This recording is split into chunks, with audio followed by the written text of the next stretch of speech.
In 1964, Stanley Kubrick's nuclear black comedy Dr. Strangelove or How I Learned to Love the Bomb burst into the cerulean with the force of a surface-to-air missile. Considered one of the greatest political satires ever made, the film centers around an unhinged Air Force Strategic Air Command (SAC) General, Jack D. Ripper, who sends his wing of Boeing B-52 Stratofortress bombers to nuke the Soviet Union, and the frantic effort to recall them before they can deliver their thermonuclear payload. Said effort fails. Cue mushroom clouds and the World War II English songbird Vera Lynn singing, "We'll Meet Again." Released at the height of the Cold War, not long after the Cuban Missile Crisis, before the escalation in Vietnam, Fred Kaplan wrote in the New York Times in 2004, Dr. Strangelove dared to suggest, with yucks, that our top generals might be bonkers, and that our well-developed system for preserving the peace was in fact a doomsday machine.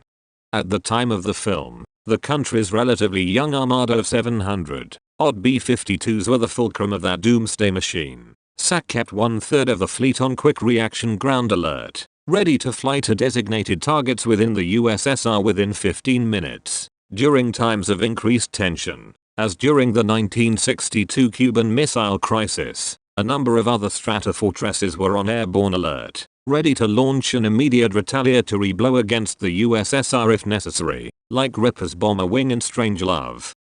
Fast forward 50 years to the current nuclear standoff with North Korea, as Kim Jong-un has upped his nuclear game. Speculation has swirled that the Pentagon is considering sending some of its B-52s to reprise their Cold War role by placing them back on quick reaction ground alert, loaded and ready to fly with crews in running range of their aircraft.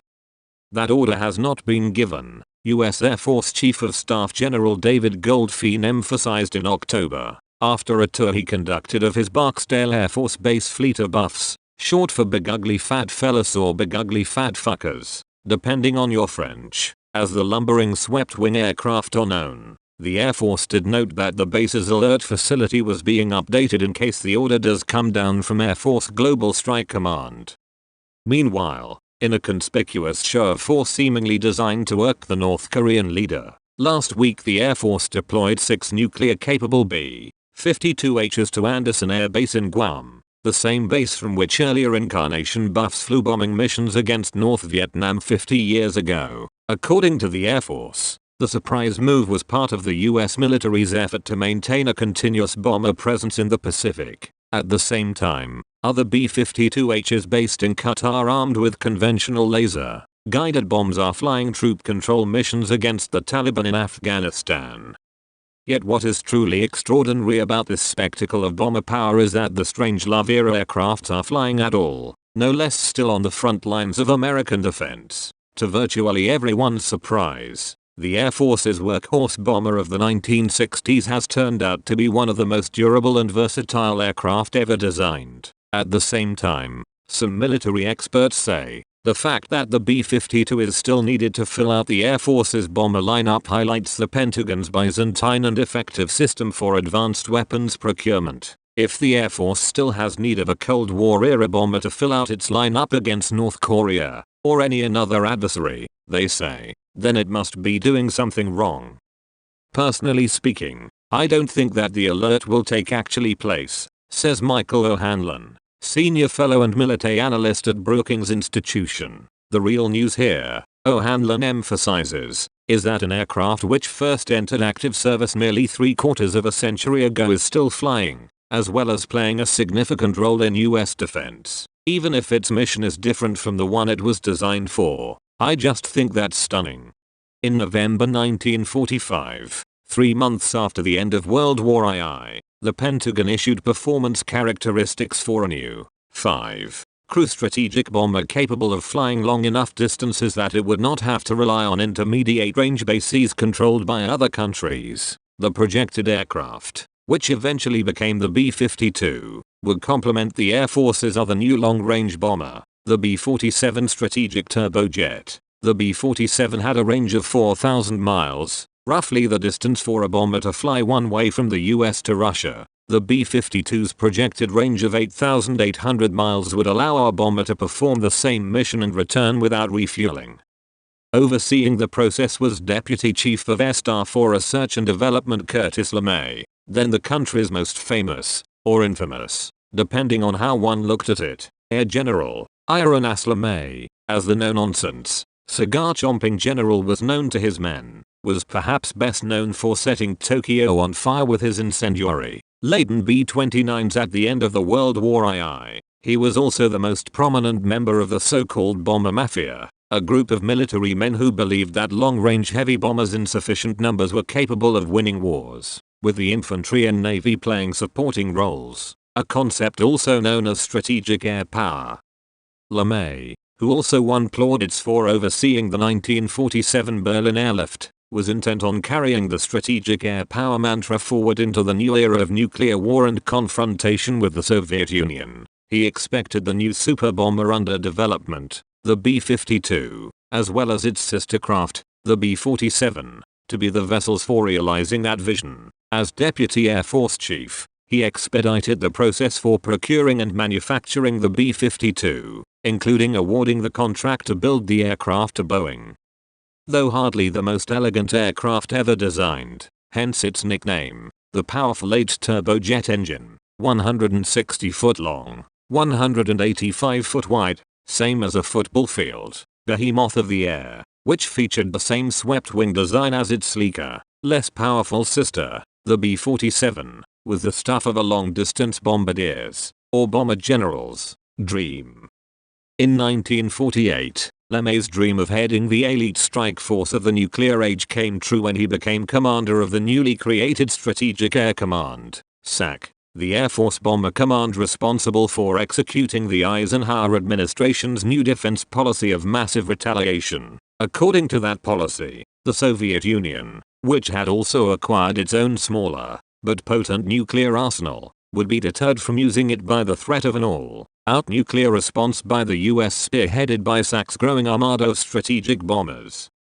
In 1952, the first B-52 flew its first successful test mission. In 1954, the first 3 combat-ready B-52s were delivered to SAC. The next year, SAC had 13 more. By 1957, when LeMay left SAC to become Air Force Vice Chief of Staff, SAC employed nearly 250,000 men and its hangars contained over 2,000 strategic aircraft, including over 700 B-52s. That year, before LeMay left SAC for Washington, Robert Sprague, a member of a top-secret civilian panel, told the general that his bomber fleet was vulnerable to attack by Moscow. According to Kaplan, who interviewed Sprague, the air warrior wasn't bothered. "If I see that the Russians are amassing their planes for an attack, I am going to knock the shit out of them," LeMay told the astonished Sprague. "But General," the latter interjected, "that is not national policy." "I don't care," LeMay calmly retorted, "that's my policy." As confident as LeMay was of his B-52s to knock the shit out of the Russians, if called to do so, he did not expect them to be able to do so forever. So, in 1957, before he left SAC, he put the wheels in motion for a follow-on bomber, the B-70A supersonic aircraft. The B-70 was intended at once to succeed the B-52 and ensure the future of strategic air power. But the new president, John F. Kennedy, and his defense secretary, Robert McNamara, disapproved of LeMay's bomb-sight view of the world. With Kennedy's backing, the practical-minded defense secretary cancelled the B-70, an aircraft of questionable airworthiness, nearly instigating a constitutional crisis in the process. During the Cuban Missile Crisis of 1962, Kennedy came to blows again with his bomber-minded Air Force chief when LeMay's eagerness to close with the Soviet adversary led him to argue for an airstrike against Cuba. In 1963, the year of Kennedy's assassination, the Air Force took delivery of the last 14 B-52s ever produced. At the time, the bombers were expected to last another 15 or 20 years at the maximum, the norm for a modern aircraft. In the meantime, the atomic airplane, another would-be follow-on to the B-52 that had also proved to be an expensive boondoggle, was also cancelled. 2 years later, LeMay, whose love for the bomb had also worried Kennedy's successor, President Lyndon Johnson, was forced to retire, distressed that he had not been able to ensure a successor for his aging, swept-wing progeny. "The B-52 is going to fall apart on us before we even get a replacement," he lamented in one of his last appearances before Congress in March 1965. Thanks to its large, rugged airframe, the B-52 proved sturdier and more flexible than anyone, including LeMay, could have imagined. Beginning in 1965, the Air Force made numerous improvements to the aircraft, including re-engining the aircraft, installing advanced avionics, as well as increasing its payload capacity, that extended its service life practically to the point of aerial immortality. In spite of its size, the hulking aircraft turned out to be remarkably agile. After the increasing sophistication of Soviet anti-aircraft defenses induced the Air Force to take the B-52 down from stratospheric heights in the mid-1960s, the bomber readily adapted to its revised role as a low-penetration bomber, flying at speeds over 400 miles per hour at an altitude of just over 500 feet. It could evade radar and fly along the contours of the ground to deliver its weapons.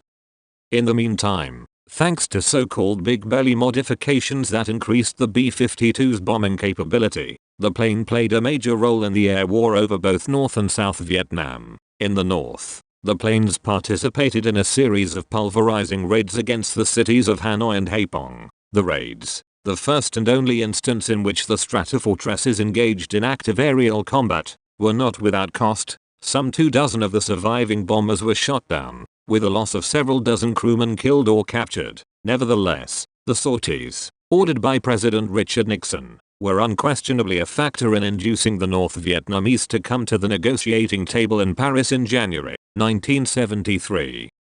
Meanwhile, in the South, other B-52s carried out massive carpet bombing raids, effectively blurring the line between conventional and nuclear warfare. An old-fashioned, World War II-style box formation of 6 B-52s dropping their bombs from 30,000 feet, it was found, could destroy almost everything within an area approximately 5/8 of a mile wide by 2 miles long, Viet Cong included, and causing about the same damage as a tactical nuclear weapon. The truth of the matter was that even though the B-52s had reached the end of their shelf life, no other aircraft could wreak as much destruction as a stratofortress, whether it carried conventional or nuclear weapons.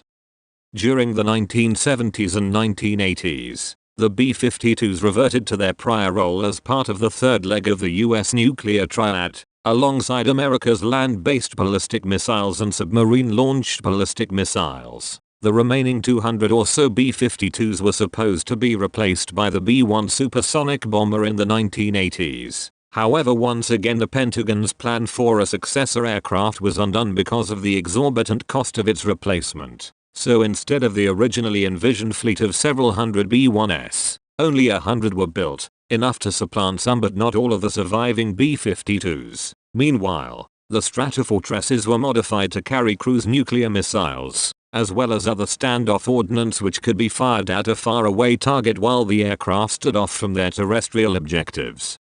Finally, in September 1991, as the Soviet Union collapsed and the Cold War came to an abrupt end more than a third of a century after the B-52s had entered active service, President George Bush ordered the extant B-52s as well as its sister B-1s to stand down from quick reaction alert.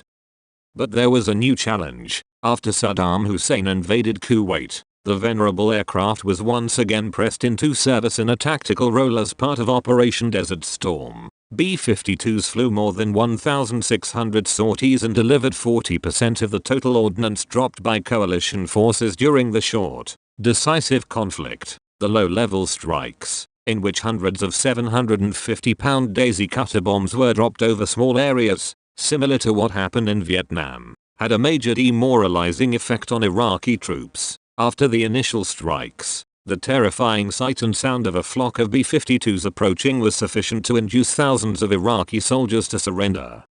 In 1996, the durable, multi-modified aircraft successfully participated in Operation Desert Strike against Iraq again, destroying Baghdad power stations and communication facilities with cruise missiles during a record 34-hour, 16,000-mile round trip from Andersen Air Force Base in Guam, the longest distance ever flown for a combat mission.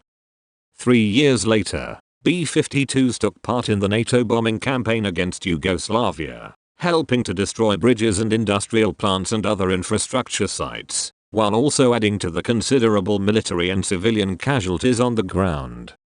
In 2001, the Hardy bombers, then approaching 50 years of operations, continued to outdo themselves, contributing to Operation Enduring Freedom in Afghanistan through the use of precision-guided munitions, a task previously reserved for fighter aircraft. 2 years later, the B-52s again appeared in the skies over Baghdad, firing hundreds of missiles at Saddam's infrastructure, and helping to bring the Second Gulf War to a thunderous close, at least for a while.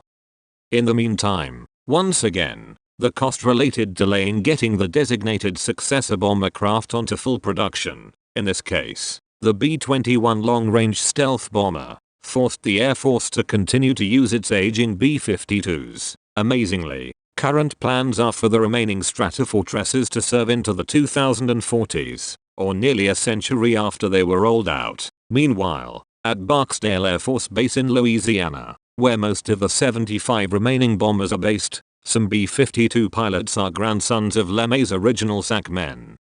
Almost no one disagrees that the B-52 is a workhorse of a plane, but what military strategists don't agree on is whether the B-52 should keep on flying. Why not, asks O'Hanlon. The economics have always made sense to keep the B-52 in the air, with suitable re-engineering and re-winging and so on over the years. Of course, by now it has become something of a flying museum of the evolution of air power, but as long as it is able to perform the missions it is assigned to, so what? Rebecca Grant, president of the defense research company Iris Independent Research, agrees, pointing to the B-52's unique combination of ruggedness and versatility. It can attack terrorists on hillsides, enemy ships at sea, fielded forces or fixed and mobile, high-value sites, she says. To me, the ultimate message of the B-52 story is that it is ready for conventional and nuclear missions anytime. Or as Colonel Hodge of the Air Force's Pacific Command, which now includes the 6 B-52s which arrived in Guam last week, proudly puts it, for more than 50 years B-52 Stratofortresses, along with their highly qualified aircrew and maintainers, have been the backbone of the manned strategic bomber force for the United States. They have been updated with modern technology that will allow them to continue serving into the 21st century as an important element of our nation's defense. Matthew Bunn, a nuclear and energy analyst at Harvard's Belfer Center for Science and International Affairs, is also an admirer of the B-52, but, he cautions, we are very lucky that we made it through the period when we had B-52s in the air armed with nuclear weapons without a truly catastrophic accident. Bunn is referring to disasters like the then hushed up January 1961 incident in which a B-52 got into trouble over South Carolina, went into a tailspin and accidentally dropped its 2 hydrogen bombs over North Carolina. One of the bombs, which fell into a field, the other landed in a tree, came within one flip switch of detonating. A former advisor to the White House Office of Science and Technology, Bunn believes putting the B-52s back on alert because of the new North Korean crisis would be unwise. There is no need to return bombers to 24-hour alert, he says, which is only relevant if you think there is about to be a bolt from the blue nuclear attack. There are much more urgent priorities, both military and civilian, for the dollars that would cost, and 24-hour alerts carry some of their own risks as well. But there is another red flag here, notes Bunn, the fact that the Air Force has been incapable of developing a replacement in sufficient quantity to completely replace the aging complement of B-52s. The history of current strategic bomber development suggests that the US system for developing new bombers is broken, he says. The system tries to add so many features that the bombers become so expensive and delayed that we wind up buying only a few of them. We ended up only using the B-1B as a nuclear bomber for a short time. It's now dedicated only to non-nuclear missions, and we've got only 20s of the B-2S, which became so expensive that Congress didn't want to keep funding them. Robert Haffer, a former Air Force colonel and current private consultant, says it's time for the B-52s to go. The re-emergence of great powers with sophisticated air defenses, China, Iran, Russia, now call for the B-52's retirement and its replacement with a stealthy, long-range platform capable of holding a range of targets at risk in contested airspace, which the slower, subsonic, Easy to track, buffs cannot. As far as what Haffer thinks LeMay would say about the immortal life of the B-52 if he were alive, the retired colonel guesses a part of him would be proud that the aircraft lasted as long as it has, but, Haffer says, I expect he would also be horrified that the Air Force has failed to modernize its long-range bomber fleets to the point where the B-52 is still a centerpiece after all these years. Grant agrees. He would demand that we build and buy B-21s faster. One point on which all the experts agree is that the uncannily long-lived aircraft, arguably the most successful military aircraft ever built, was one of the best purchases Uncle Sam has made. Divide the B-52's development and test cost by ordnance dropped and ours providing deterrence across 7 decades, Grant declares, and it may be the best air power investment ever. I don't give Curtis LeMay credit for very much, says O'Hanlon. His legacy was mostly a dangerous one, but give LeMay credit where it is due. He certainly bequeathed one hell of a plane.